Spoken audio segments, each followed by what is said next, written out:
Gravity.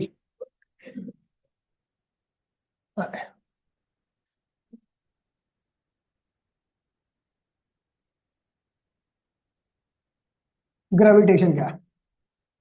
तो gravitation क्या है? Force of attraction in between two mass. दो मास के बीच में जो फोर्स ऑफ अट्रैक्शन होता है उसको हम क्या कहते हैं? ग्रेविटेशन कहते हैं। ठीक है, law of gravitation. Law of gravitation. तो कहता है कि भैया एक मास m1 है, एक मास m2 है। दोनों के सेंटर के बीच की दूरी क्या है? r है। इनके बीच में जो भी अट्रैक्टिव फोर्स लगेगा वो दोनों मासेस के प्रोडक्ट के डायरेक्टली आएगा। जितने जिस केस में मास का प्रोडक्ट ज्यादा रहेगा उस केस में फोर्स क्या होगा? ज्यादा आएगा। जिस केस में इनके सेंटर के बीच की दूरी ज्यादा होगी उस केस में फोर्स क्या होगा? कम हो जाएगा। इन दोनों कंबाइन करने पर हमारे पास फॉर्मूला आता है directly to m1 m2 upon में r स्क्वायर। और यहाँ पे इस प्रोपोर्शनलिटी साइन हटाने के लिए हमने कांस्टेंट का इस्तेमाल किया k, जो के m1 m2 अपॉन में r स्क्वायर। अच्छा, इस k को कहते हैं g, जिसे कहते हैं ग्रेविटेशनल कांस्टेंट। क्या कहते हैं? ग्रेविटेशनल कांस्टेंट, है ना। और अगर मैं इसकी वैल्यू की बात करूं तो 6.67 इंटू 10⁻11 होती है। ठीक है। और अगर इसकी यूनिट की बात करूंगा तो इसको अकेला रखोगे, आर स्क्वायर को इधर ले जाओगे, m1 m2 को नीचे ले आओगे, तो यह आएगा आपका न्यूटन मीटर स्क्वायर केजी की पावर -2, इसकी एसआई यूनिट होगी। ठीक है, चलो फिर आता है प्रॉपर्टी। अगर मैं इसकी प्रॉपर्टी की बात करूं, प्रॉपर्टी इसकी, तो भैया ये अट्रैक्टिव नेचर का होता है। क्या होता है? अट्रैक्टिव। ठीक है, इसका नेचर अट्रैक्टिव होता है हमेशा, कभी भी रिपल्सिव नहीं। जैसे सर सारे फोर्स क्या होते हैं? अट्रैक्टिव और रिपल्सिव दोनों नेचर के होते हैं। इलेक्ट्रिक फोर्स हो गया, मैग्नेटिक फोर्स हो गया, न्यूक्लियर फोर्स हो गया, स्ट्रॉन्ग न्यूक्लियर फोर्स हो गया, वीक न्यूक्लियर फोर्स हो गया, जो भी जितने फोर्स है सबके दो नेचर होते हैं। इसका केवल एक नेचर है जो कि क्या होता है? अट्रैक्टिव। सेंट्रल फोर्स होता है। क्या होता है? सेंट्रल, मतलब एक मास के सेंटर से दूसरे मास के सेंटर पे लगता है। ठीक है। तीसरा, conservative in nature. Conservative in nature मतलब कि अगर आप इसके थ्रू वर्डन कराओगे क्लोज पाथ में तो वर्डन की वैल्यू क्या होगी? 0। ठीक है, कंजर्वेटिव फोर्स होता है जिसके द्वारा क्लोज पाथ में वर्डन, वर्डन in close path equals to में क्या आता है? 0 आता है। ठीक है, और भी बहुत सारी प्रॉपर्टी है, छोड़ो आगे बढ़ते हैं, फिर बात करते हैं ग्रेविटी की। Gravity, special case of gravitation. Special case of gravitation. Gravitation का जो स्पेशल केस होता है उसी को हम क्या कहते हैं भैया? ग्रेविटी कहते हैं। इनमें स्पेशल केस क्या है कि एक जो मास होगा वो होगा प्लैनेट का। किसका होगा? एक मास यहां पर खुद प्लैनेट का होगा, प्लैनेट। ठीक है, और दूसरा जो होगा वो बॉडी होगी, नॉर्मल बॉडी है आपकी। तो ये मास प्लैनेट इसको जितनी फोर्स से खींचेगा उसी फोर्स को हम क्या कहते हैं भैया? ग्रेविटी कहते हैं। नॉर्मली आप कहते हो वेट। क्या कहते हो? वेट।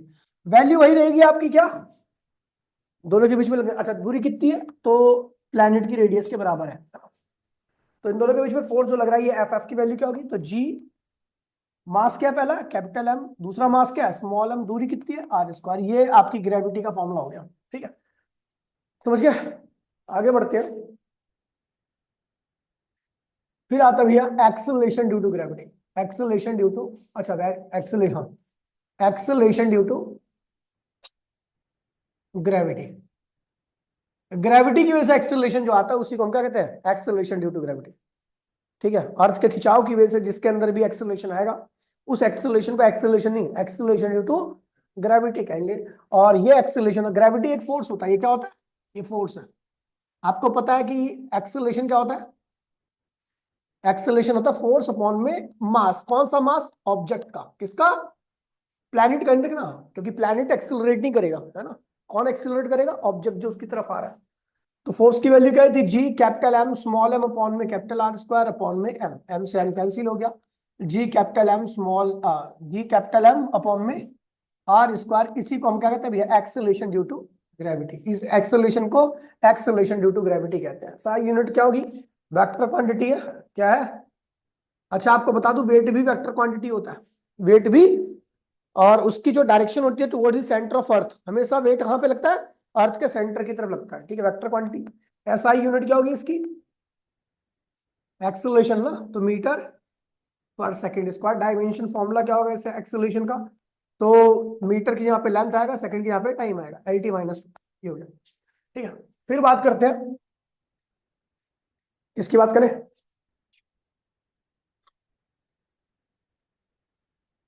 अब आ रहा है variation in G due to, variation in acceleration due to gravity, due to gravity, acceleration due to gravity, ठीक है। देखिए देखिए जो एक्सेलरेशन ड्यू टू ग्रेविटी है उसके अंदर वेरिएशन आती है, लेकिन वेरिएशन आने की तीन वजह, वैसे तो चार वजह है लेकिन अभी आपको तीन करनी है। पहली वजह है अर्थ की शेप, अर्थ की शेप जो होती है वो थोड़ी ओवल शेप की है, तो इसलिए पोल पर जो एक्सेलरेशन ड्यू टू ग्रेविटी की वैल्यू होती है वो अलग होती है और इक्वेटर पे अलग होती है, ठीक है। और ये वेरिएशन एक वजह से और आती है कि आप अगर अर्थ से ऊपर जाओगे तो भी ये वेरिएशन आएगी एक्सेलरेशन ड्यू टू ग्रेविटी में, और अर्थ से नीचे आओगे, अर्थ की सरफेस के नीचे आओगे, फिर भी इसकी वैल्यू में क्या होगी, ग्रेविटी की वैल्यू में क्या होता है, फर्क आता है। जब ग्रेविटी की वैल्यू में फर्क आएगा तो एक्सेलरेशन ड्यू टू ग्रेविटी भी क्या होगी, अपने आप ही चेंज हो जाएगी, है ना।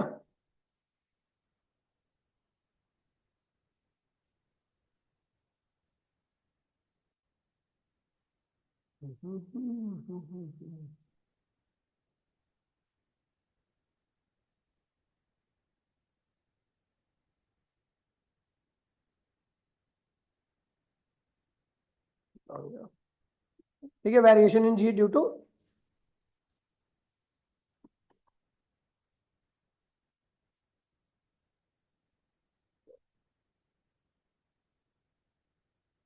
खत्म कर दूंगा 10 मिनट के अंदर पूरा चैप्टर, आराम से पढ़ाऊंगा लेकिन खत्म हो जाएगा पूरा, एक एक टॉपिक पढ़ा दूंगा, सोच इतना एफिशिएंसी, इतना एफिशिएंट हूं मैं, अपने मुंह से क्या तारीफ करूं मैं।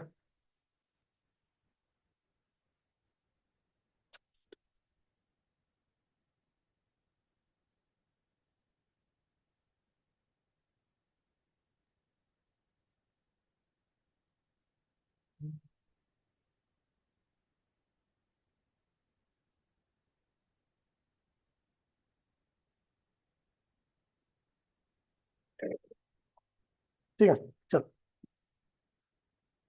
Variation in G due to gravity, ठीक है, in variation in G due to acceleration due to gravity. तो पहला है due to shape of earth, due to shape of earth, earth की शेप की वजह से भी वेरिएशन आती है। अब एक बात ध्यान रखना कि एक्सेलरेशन ड्यू टू ग्रेविटी का फॉर्मूला ये होता है ना, जी मास ऑफ प्लैनेट अपॉन में रेडियस, ठीक है, जिस पॉइंट पर निकाल लो सेंटर से उसकी दूरी। तो पहले शेप ऑफ अर्थ है, तो आपको बता दूं अर्थ थोड़ी ओवल शेप की होती है, ओवल ऐसा होता है, ये रेडियस ऑफ इक्वेटर हो गई और ये रेडियस ऑफ क्या होगी, पोल होगी, इसे पोल कहते हैं, इसको इक्वेटर कहते हैं।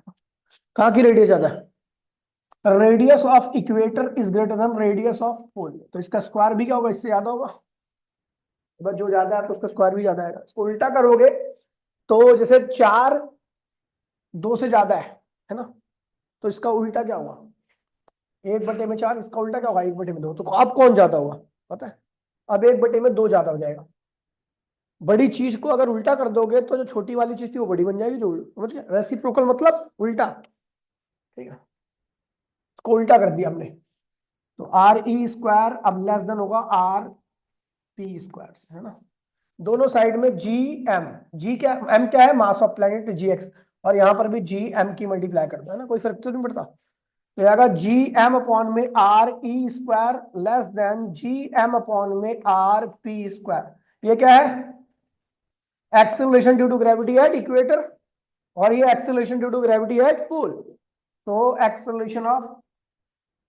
Acceleration due to gravity at equator is less than acceleration due to gravity at pole, ये ध्यान रखना, ठीक। अगर इक्वेटर पर ग्रेविटी कम है, एक्सेलरेशन ड्यू टू ग्रेविटी, तो वेट भी कम होगा आपका, वेट हम जहां पे रहते हैं वो इक्वेटर है, तो हमारा एक्चुअल वेट क्या है, कम है, ठीक है। पोल पर जाओगे तो आपका वेट क्या होगा, ज्यादा मिल जाएगा। मेरा वेट अभी क्या है, मेरा मास है 70 kg, ठीक है, तो वेट होगा 700 न्यूटन, मास तो मेरा सेम रहेगा 70 kg, वहां पर भी यहाँ पर भी, लेकिन जो मेरा वेट है 700 न्यूटन वो वहां पे अलग होगा, यहाँ पे अलग होगा, हो सकता है यहाँ पे 70 का 700 न्यूटन आ रहा है मेरा, तो वहां पर क्या होगा, कुछ और ज्यादा हो जाएगा इससे, है ना। फिर आ रहा है due to depth, due to depth. Depth की वजह से भी आपके अंदर वेरिएशन, वेट के अंदर वेरिएशन आती है। मान लीजिए आप यहां पर हो अर्थ के ए पॉइंट पर, मास m है, तो ठीक है, हम क्या करते हैं भैया, अब बताओ मास m है, ठीक है, तो यहां पर जो एक्सेलरेशन ड्यू टू ग्रेविटी होगा क्या होगा, gm अपॉन में आर स्क्वायर। फिर मैं क्या किया, मैं थोड़ा अर्थ के अंदर चला गया, डी डेप्थ पे। मैं कहा चला गया, at D depth. D depth की बात करूंगा तो जो नई रेडियस, अगर मैं डी डेप्थ नीचे चला गया तो नई रेडियस क्या होगी, आर माइनस डी हो जाएगी ना। अगर मैं डी नीचे आ जाऊं, अभी तो रेडियस आर है, अगर डी डिस्टेंस में नीचे आ जाऊं सरफेस से, तो नए स्फीयर की रेडियस क्या होगी, आर माइनस डी होगी ना। ये हो गया मास। तो भैया आपको बता दूं, डेंसिटी इसकी रो है, इसकी भी डेंसिटी क्या होगी, रो होगी। अच्छा एक बात बता दूं, यहाँ मैं डेंसिटी का कंसेप्ट क्यों यूज कर रहा हूँ, अभी आपको समझ में आ जाएगा। क्योंकि हमें पता है कि जब मैं डेप्थ में जा रहा हूं तो मेरा स्फीयर छोटा हो जा रहा है। स्फीयर छोटा हो गया तो उसका मास भी क्या होगा, छोटा ही हो जाएगा, है ना। और जब मैं ऊपर था तो मेरा स्फीयर बड़ा था तो उसका मास क्या होगा, बड़ा रहेगा। लेकिन हाँ, दोनों की डेंसिटी सेम ही रहेगी क्योंकि मटेरियल क्या दोनों का सेम है। तो इसलिए मैं डेंसिटी वाला कंसेप्ट ले रहा हूं। और यहां पर अगर मैं बात करूं तो जी ए इक्वल्स टू में, जी मास क्या होता है, वॉल्यूम इनटू में डेंसिटी अपॉन में रेडियस। तो इसका वॉल्यूम क्या होगा, तो भैया आपको पता है जी वॉल्यूम क्या होगा, 4/3 पाई आर क्यूब, है ना। और ये रो अपॉन में क्या हुआ, आर स्क्वायर। ये और ये कैंसिल हो गया। तो आपको बता दो भैया, जी ए इक्वल्स में क्या होगा, 4/3 पाई आर कैपिटल जी रो। ठीक है। अब मैं इस छोटे वाले प्लैनेट की बात कर रहा हूं। तो छोटे वाले प्लैनेट की छोटे, जब मैं डेप्थ डी पे आ गया तो छोटे वाला जो स्फीयर बना उसकी रेडियस क्या, आर माइनस डी है। तो इसके पॉइंट पर भी मैंने पॉइंट ले लिया, बी इसके सरफेस पे बी पॉइंट ले लिया, तो बी पॉइंट पर एक्सेलरेशन ड्यू टू ग्रेविटी का हुई जी, मास ऑफ स्मॉलर प्लैनेट जो स्मॉलर स्फीयर है, और रेडियस, रेडियस क्या, आर माइनस डी का होल स्क्वायर।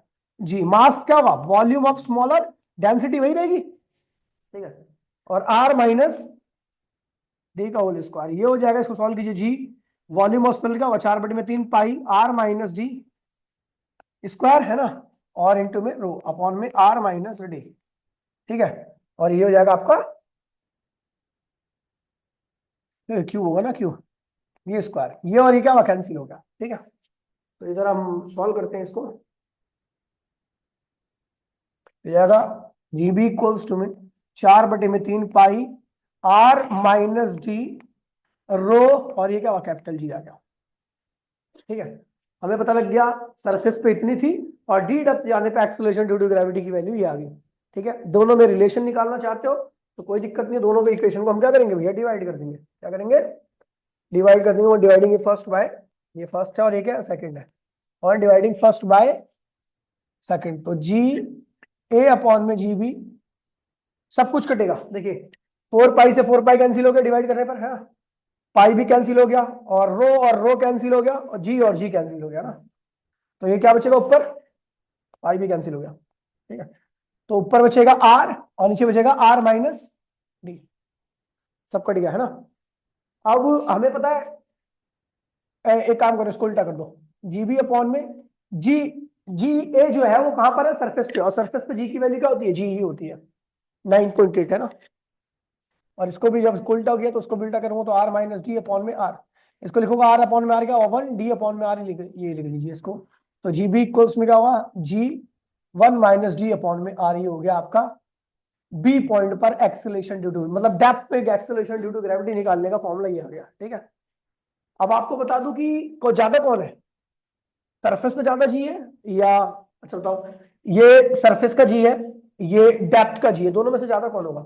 इसमें क्या है, इसका रिजल्ट आ रहा है जी एक, देखो इसका रिजल्ट आ रहा है ये, और इसका रिजल्ट आ रहा है ये, बताओ कौन ज्यादा होगा। सब कुछ सेम है, इसकी रेडियस आर है, इसकी रेडियस आर माइनस डी है, ये कम है, तो इसका रिजल्ट भी क्या आएगा, कम आएगा। यानी acceleration due to gravity B point पर डेप्थ पे आने पे क्या होता है, कम होता है।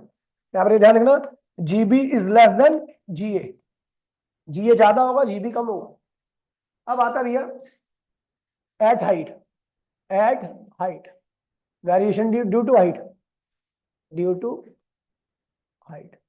अगर आप एच हाइट पे जा रहे हो तो तब भी ऊपर जाओगे तब भी वेरिएशन आएगी। ठीक है, पहले आप सरफेस पे थे, रेडियस क्या थी, आर थी, और आप इस पॉइंट पर हो, ए पॉइंट पर, तो यहाँ पर एक्सेलरेशन ड्यू टू ग्रेविटी का होगी जी मास और रेडियस स्क्वायर। अच्छा, इस बार डेंसिटी का कंसेप्ट यूज नहीं करना है क्योंकि आपका स्फीयर जब आप हाइट पे जाओगे, एरिया हाइट और एच हाइट पे ऊपर चलेगा, यहाँ पर बी पॉइंट पर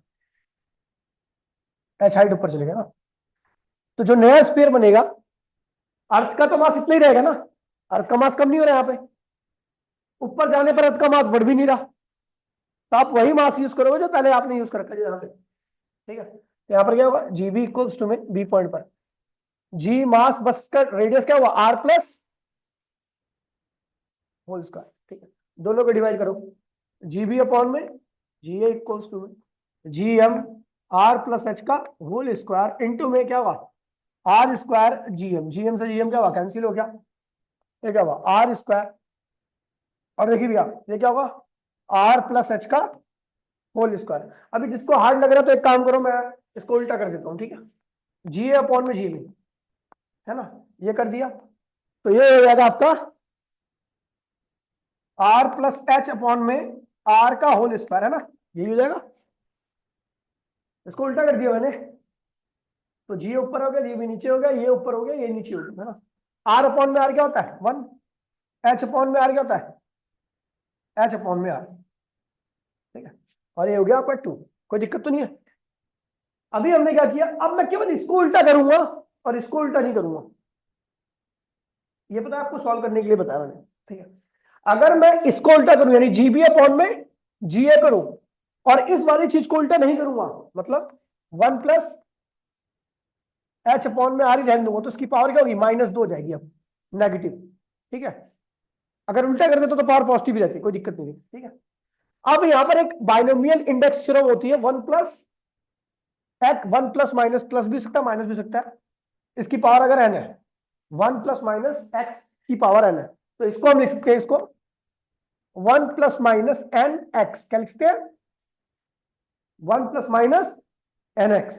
तो इसकी पावर क्या है, हमने सीधा एज इट इज इसमें मल्टीप्लाई किया, तो जी बी और ए पे क्या एक्सेलरेशन ड्यू टू ग्रेविटी है जी, 1 माइनस 2 एच अपॉन में क्या हुआ आर हो गया, कि मल्टीप्लाई में करो तो जी बी इक्वल्स में क्या हुआ जी 1 माइनस 2 एच अपॉन में आर, ये हो गया बी पॉइंट पर। ठीक है, तो ये वेरिएशन ड्यू टू जी है। ठीक है, फिर आते हैं भैया, फिर क्या टॉपिक है ग्रेविटेशनल फील्ड इंटेंसिटी,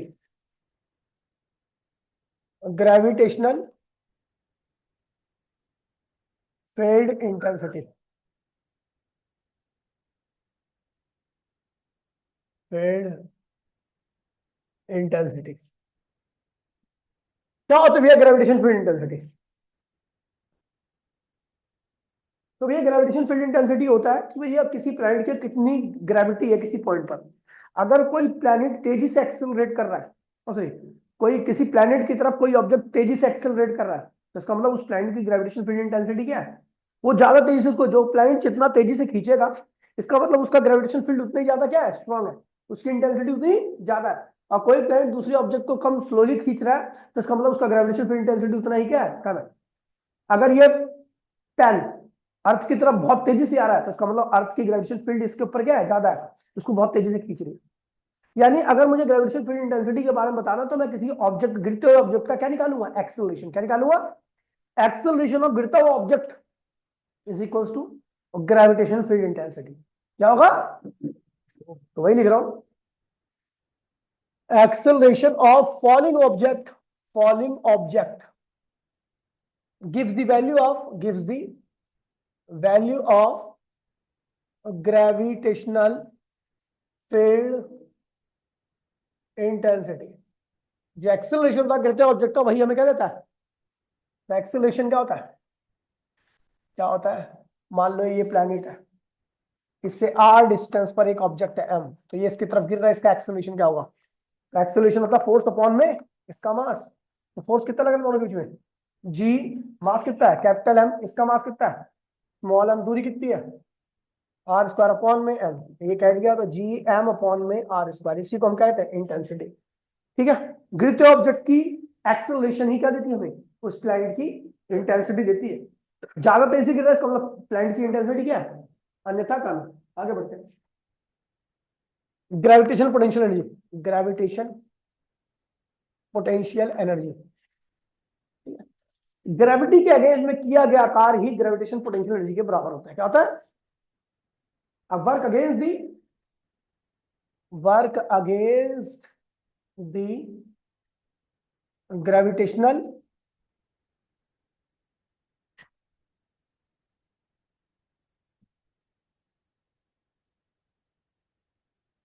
ये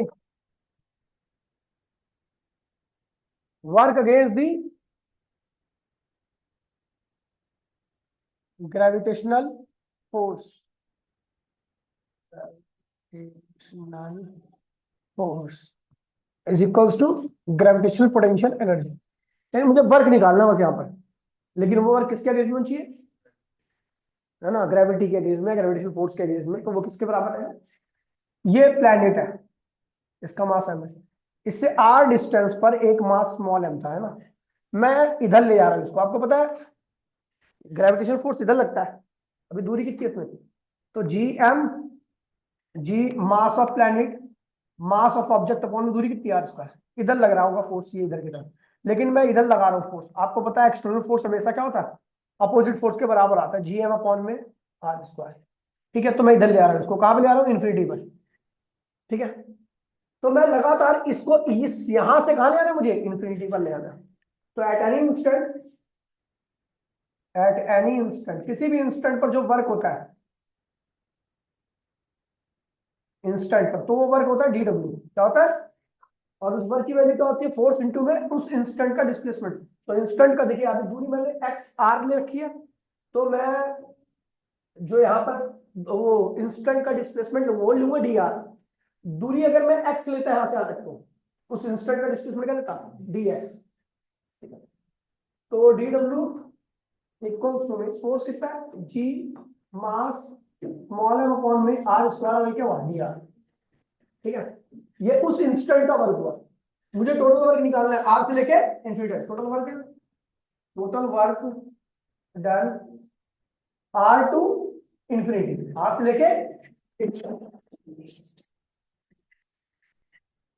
लेके इन्फिनिटी तक का मुझे कुल वर्क निकालना है ना। मैंने कहां से स्टार्ट किया सारा का सारा प्रोसेस, आर से, और कहां तक लिया मुझे, टोटल वर्क के लिए क्या करो, डी डब्ल्यू, इसको इंटीग्रेट करो, डब्ल्यू आ गया, G capital M small M बाहर आ गया, डी आर अपॉन में आर स्क्वायर। आर की वैल्यू पहले क्या थी, आर ही थी, बाद में क्या कर दी मैंने, उठाकर इन्फिनिटी कर दी, है ना। तो वर्क इक्वल्स टू में क्या हुआ, जी मास स्मॉल एम, देखिए इस आर को ऊपर ले आओगे तो आर की पावर क्या होगा, -2 डी आर, और पहले क्या था, आर था, बाद में क्या होगा, इन्फिनिटी, है ना। तो इसको इंटीग्रेट करो, किसी भी पावर कुछ भी हो तो उसमें एक ऐड हो जाता है, और वही क्या होती है, पावर डिवाइड में आती है।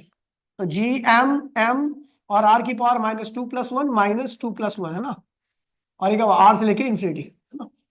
ये हो जाएगा जी मास, ये हो गया आपका, ठीक है, इसकी पावर आर की पावर क्या होगा, -1, या नीचे क्या होगा, -1, और ये क्या होगा, आर से लेके इन्फिनिटी, है ना, आर से लेके इन्फिनिटी।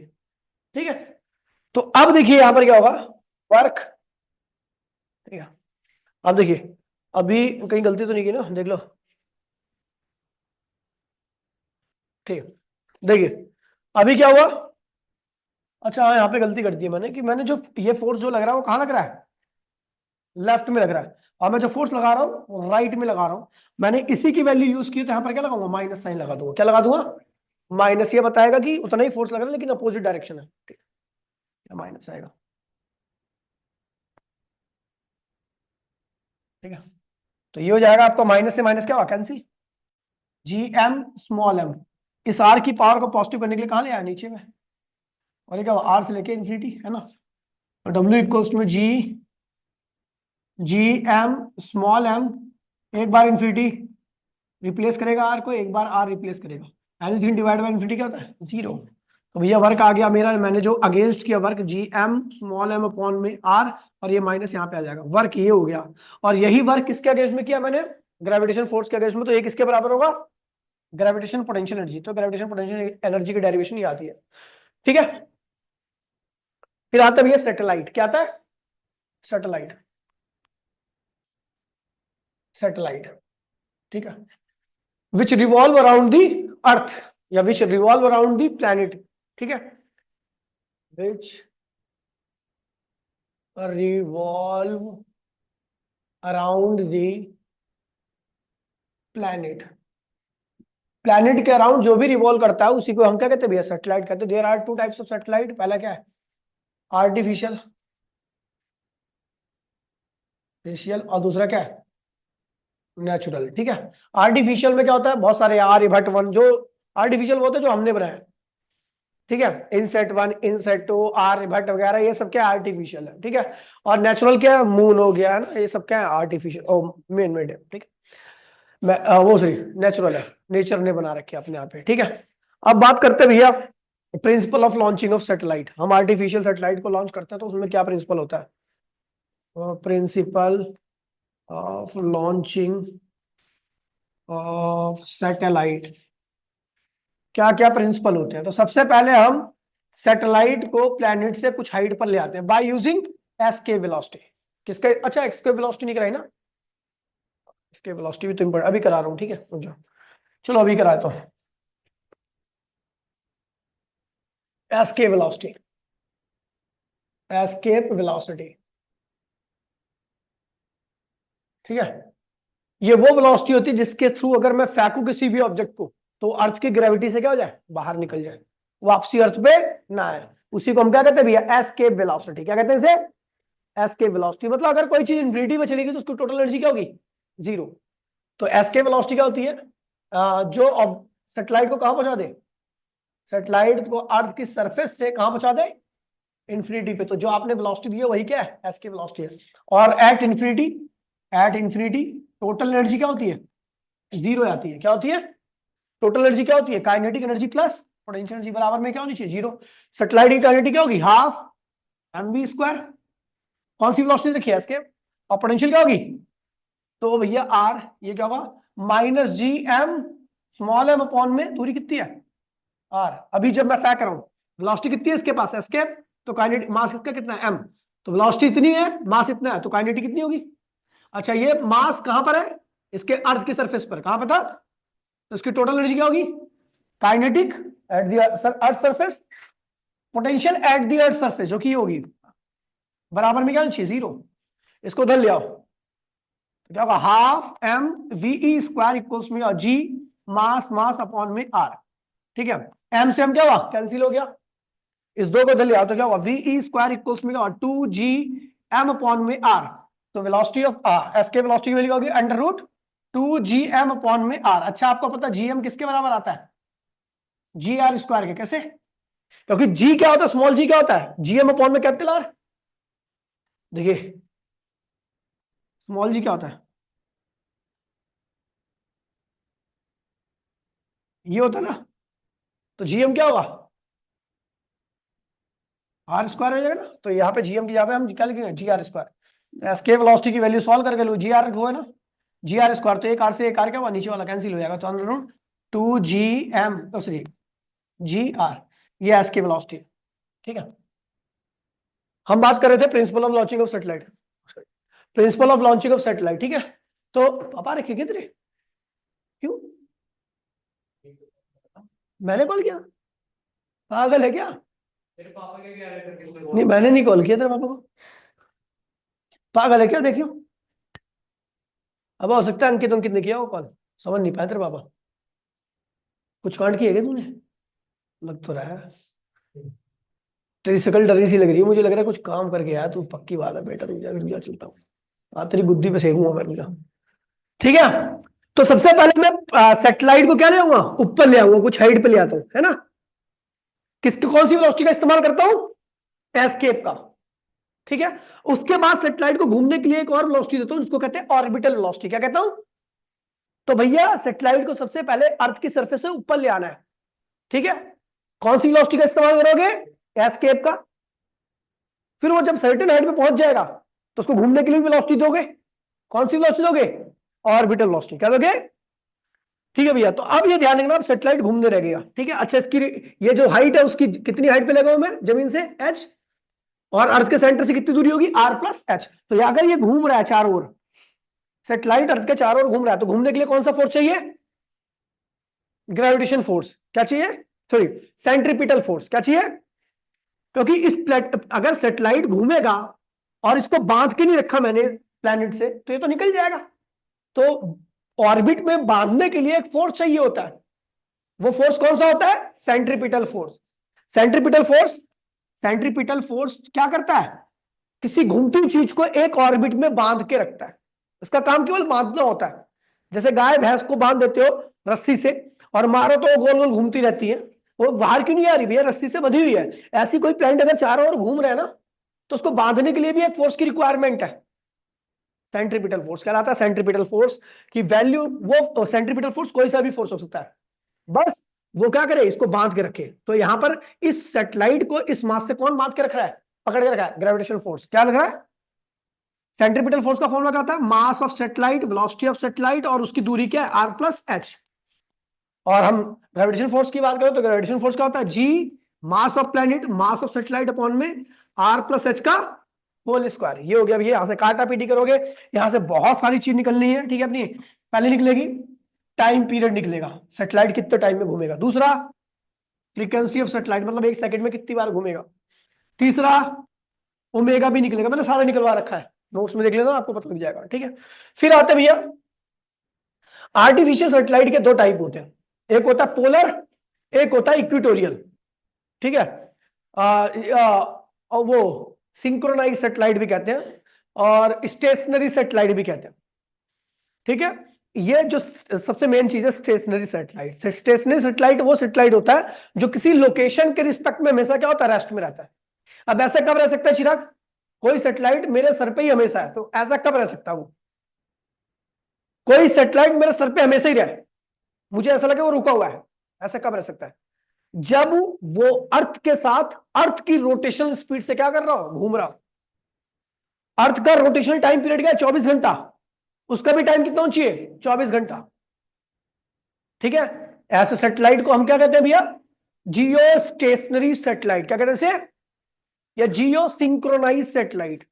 ऐसे सैटेलाइट का इस्तेमाल होता है वेदर फोरकास्टिंग में, टेलीविजन कम्युनिकेशन में, ठीक है। और अगर मैं बात करूं दूसरे सैटेलाइट की, पोलर सैटेलाइट, तो ये वो सैटेलाइट होता है जो पोल के, अर्थ के पोल के अराउंड ही घूमते रहते हैं। अर्थ का पोल ऐसे है ना, ये अर्थ है तो ये पोल है, दो पोल होते हैं अर्थ के पास, P1 P2, north pole south pole, तो इसी पे घूमता रहता है। जो सैटेलाइट ऐसे घूमेगा उसे कहते हैं पोलर सैटेलाइट। क्या कहते हैं?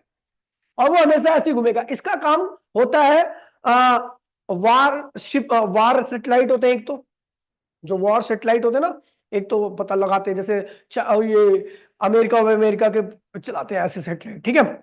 और रसिया भी चलाता है ऐसे सैटेलाइट। और दूसरा इनका काम होता है भैया मैपिंग।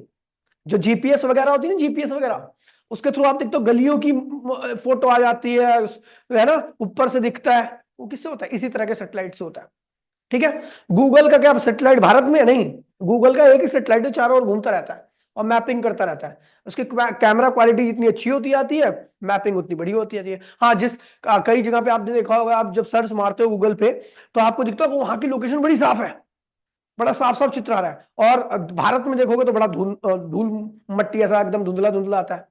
पता है क्यों? एक्चुअल में सही में यहाँ पे धूल है, ठीक है। और जाके अगर आप दूसरी कंट्रीज में देखोगे ना, अमेरिका हो गया, वहां पे आपको धूल का नामो निशान नहीं दिखेगा। जहां पे मट्टी होगी वहां पे घास होगी, और जहां मट्टी नहीं, घास नहीं है, वहां पे सड़क होगी, ठीक है। तो अर्थ में तो भैया कहीं मट्टी है तो वहां पे घास ही नहीं है, पानी नहीं है, ठीक है। चलो भैया समझ गया, ये हो गया ये principle of launching of satellite. कुछ बचा अभी? Kepler's law out of syllabus है नहीं है? आ रहा है? चलो भैया Kepler's law of planetary motion, ठीक है।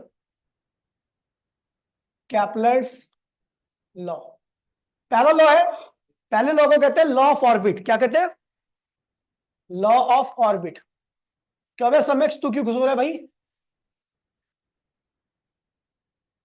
ठीक है। Law of orbit, law of orbit कहता है कि every planet revolve around the sun in an elliptical orbit. हर प्लैनेट सूरज के चारों ओर एक इलिप्टिकल ऑर्बिट में घूमता है।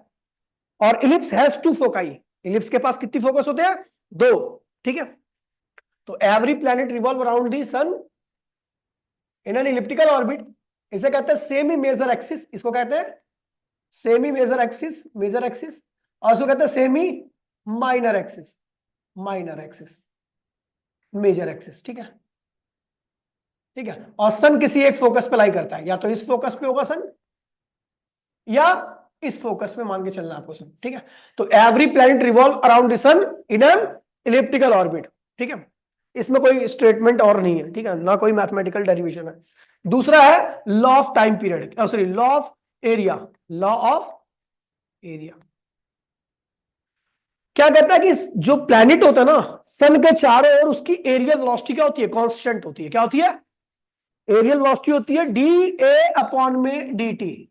एरियल वेलोसिटी कहते हैं इसको, एरियल वेलोसिटी, और ये क्या होती है, कांस्टेंट। आप समझिए इसका मतलब, जैसे ये ऑर्बिट है, ये सन है आपका, है ना, यहां पर प्लैनेट है P1 लोकेशन पे, घूमता हुआ कहां पे आ गया, यहां पर आ गया, यहां की रेडियस R1 है, R1। अब कह रहे हैं प्लैनेट जब यहां पे होगा तो रेडियस क्या होगी, R2 होगी, है ना, और प्लैनेट यहां से यहां पे घूमेगा। कह रहा है कि अगर मान लीजिए आपने यहां पे देखा कि ये टी टाइम में ए से कहां पे आ गया, बी पे आ गया, ए से कहां पे आ गया ऑर्बिट में, बी पे, तो यहां पर क्या हुआ, सी से डी 2 पॉइंट है, तो इस प्लैनेट को,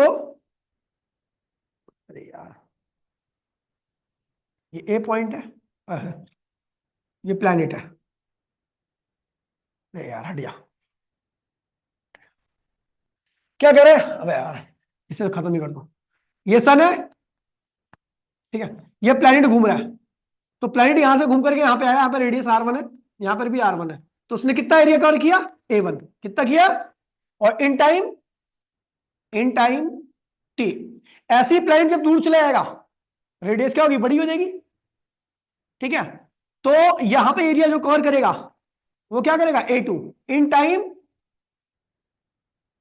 T, सेम ही टाइम रहेगा। तो कह रहा है कि T टाइम में यहां पे A1 एरिया किया और T टाइम में यहां पर A2 एरिया किया। हेयर ये ध्यान रखना कि T1 लिख दो और T2 लिख दो। कह रहा है कि इफ T1 बराबर में T2 देन A1 बराबर में A2 हो जाएगा। अगर टाइम सेम